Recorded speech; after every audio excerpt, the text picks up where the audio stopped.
மக்கள் கட்சியின் இளைஞர் அணி தலைவர் அன்புமணி சென்னையில் செய்தியாளர்களை சந்தித்து வருகிறார். அதன் நேரலையை பார்க்கலாம். முடிவு செய்தோம். அதன் பிறகுதான் உங்களுக்கு தெரியும், பிப்ரவரி மாதம் 2015 என்னை பாட்டாளி மக்கள் கட்சியினுடைய முதலமைச்சர் வேட்பாளராக அறிவித்தார்கள். அதன் பிறகு அத்துணை மாவட்டங்களுக்கு சென்று மக்களை சந்தித்து மிகப்பெரிய ஆதரவை திரட்டி வருகின்றோம். 8 மண்டல மாநாடுகளை நடத்தினோம். கிட்டத்தட்ட 18 மாவட்டங்களில் மது ஒழிப்பு ஆர்ப்பாட்டங்கள் லட்சக்கணக்கான தாய்மார்கள் பெண்களை வைத்து நடத்தினோம். பொதுக்கூட்டங்கள், ஆர்ப்பாட்டங்கள், போராட்டங்கள், அறிக்கைகள். இன்று ஒரு பிரதான எதிர்க்கட்சி தமிழ்நாட்டில் யார் என்றால் பாட்டாளி மக்கள் கட்சி தான் என்று எல்லோரும் ஏற்றுக்கொள்வார்கள். எங்களுடைய அறிக்கைகள் எல்லாம் சயின்டிஃபிக் அனாலிசிஸ், அதில் ஆய்வுகள் செய்து ரிசர்ச் செய்து புள்ளி விவரங்களோடு நாங்கள் அறிக்கைகளை வெளியிடுவோம்.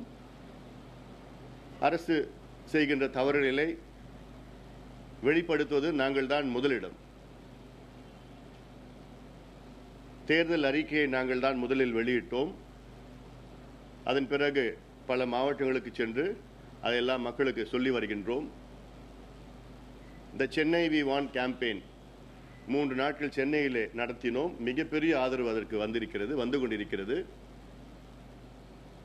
நாங்கள் எங்களுடைய வேட்பாளர்கள் மனுக்களை நாங்கள் பெற தொடங்கிவிட்டோம். 27ஆம் தேதியிலிருந்து இன்னும் ஒரு சில வாரங்களில் முதல் பட்டியலை வெளியிட இருக்கின்றோம். ஆக இன்று முழுமையிலும் யாரையும் நம்பாமல் எங்களுடைய பலத்தை மட்டும் நம்பி, தமிழ்நாட்டினுடைய இளைஞர்களை நம்பி, பெண்களை நம்பி, 50 ஆண்டுகள் இந்த 2 கட்சிகளும் வேண்டாம் என்று கோடிக்கணக்கான மக்கள் மனநிலையில் இருக்கின்றார்கள். அவர்களை நம்பி நாங்கள் களத்திலே தைரியமாக நாங்கள் இறங்கியிருக்கின்றோம்.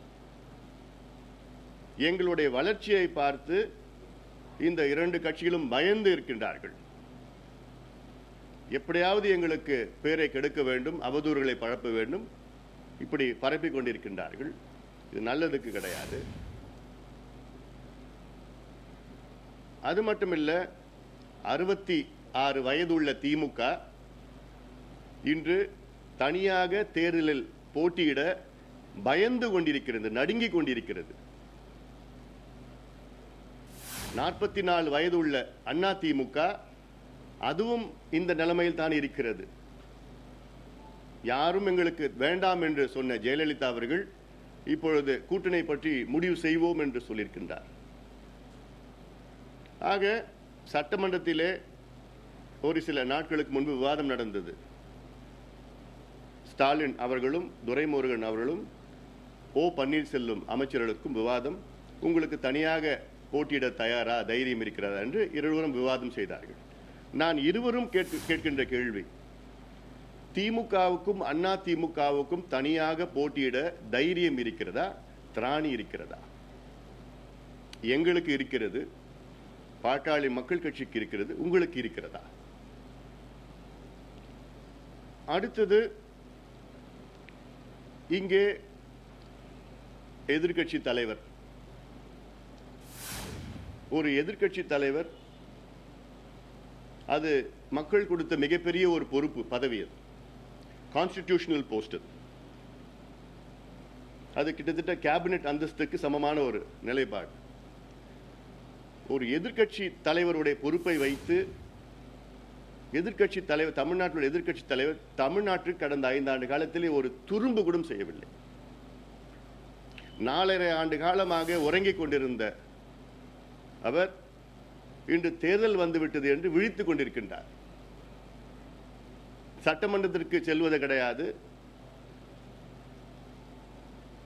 தமிழ்நாட்டினுடைய உரிமைகளுக்காக எதையும் செய்தது கிடையாது. தேர்தல் வந்தால் வெளியில் வருவார்கள், இல்லையேன் உறங்கிக் கொண்டிருப்பார்கள். இப்படி ஒரு எதிர்க்கட்சி தலைவர். ஆக இன்று தமிழ்நாட்டினுடைய மக்கள் ஒரு நல்ல முடிவு எடுத்து விட்டார்கள். இந்த 2 கட்சிகளும் வேண்டாம் என்ற முடிவு தெளிவாக எடுத்திருக்கிறார். வெள்ளத்துக்கு பிறகு அந்த உறுதிப்படுத்தப்பட்டிருக்கிறது. காரணம் நாங்கள் போகின்ற இடங்களெல்லாம் அவ்வளோ வரவேற்பு, குறிப்பாக இளைஞர்கள் மத்தியில் அவ்வளோ வரவேற்பு, மாற்றம் வேண்டும் என்று வரவேற்பு இருக்கிறது. இந்த நிலைப்பாட்டிலே எங்களுக்கு தெளிவான நாங்கள் முடிவெடுத்திருக்கின்றோம். திமுக, அண்ணா திமுகவை தவிர வேறு யார் வேண்டுமானாலும் எங்களுடன் வரலாம். வந்தால் மகிழ்ச்சி, வரவில்லை என்றால் மிக்க மகிழ்ச்சி. யாரையும் நம்பி நாங்கள் இந்த களத்தில் இறங்கவில்லை. எங்களுடைய பலத்தை நம்பி நாங்கள் இருக்கின்றோம். இன்று தமிழ்நாட்டில் உள்ள அரசியல் கட்சிகள் மத்தியிலே தன்னம்பிக்கை உள்ள ஒரே கட்சி பாட்டாளி மக்கள் கட்சி மட்டும்தான். எங்கள் மீது எங்களுக்கு நம்பிக்கை இருக்கிறது. இது திமுகவுக்கோ, அண்ணா திமுகவுக்கோ, விஜயகாந்த் அவர்களுக்கோ, வைகோ அவர்களுக்கோ, பிஜேபி அவர்களுக்கோ, காங்கிரஸ் அவர்களுக்கோ யாருக்கும் கிடையாது. ஏன்னா இவர் அத்தனை பேரும் கூட்டணி பேரம் பேசிக் கொண்டிருக்கின்றார் கட்சிகள். ஆனால் நாங்கள் அதை பற்றி எங்களுக்கு கவலையே கிடையாது. எங்கள் மீது எங்களுக்கு நம்பிக்கை, தன்னம்பிக்கை இருக்கிறது. இளைஞர்கள் மீது எங்களுக்கு நம்பிக்கை இருக்கிறது.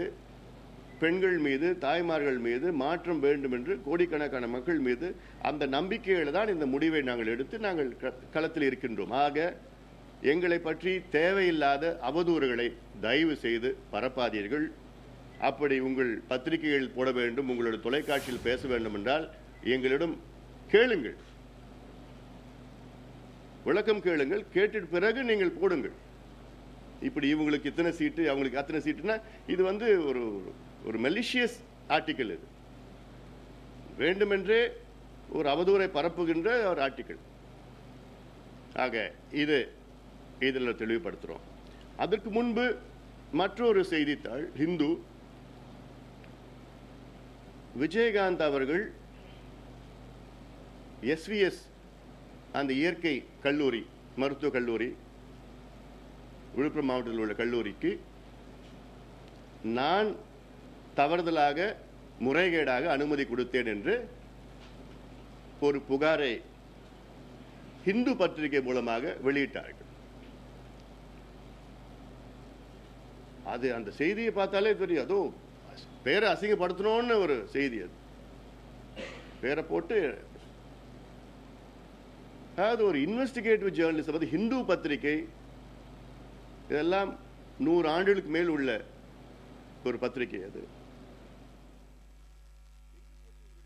சென்னை தியாகராய நகரில் பாட்டாளி மக்கள் கட்சியின் இளைஞரணி தலைவரும் முதலமைச்சர் வேட்பாளருமான அன்புமணி ராமதாஸ் செய்தியாளர்களை சந்தித்து வருகிறார். அதன் நேரடி காட்சிகளை நாம் பார்த்தோம். அதில் அவர் கூறியதாவது, எதிர்வரும் தேர்தலை சந்திக்க பாமக ஆயத்தமாக இருப்பதாகவும் திமுக, அதிமுக ஆகிய கட்சிகளுடன் கூட்டணி சேரப் போவதில்லை என்றும் தெரிவித்திருக்கிறார். அது மட்டுமல்லாமல் எதிர்க்கட்சி தலைவராக செயல்பட தவறியதாக தேமுதிக தலைவர் விஜயகாந்த் மீதும் அவர் விமர்சனத்தை முன்வைத்திருக்கிறார்.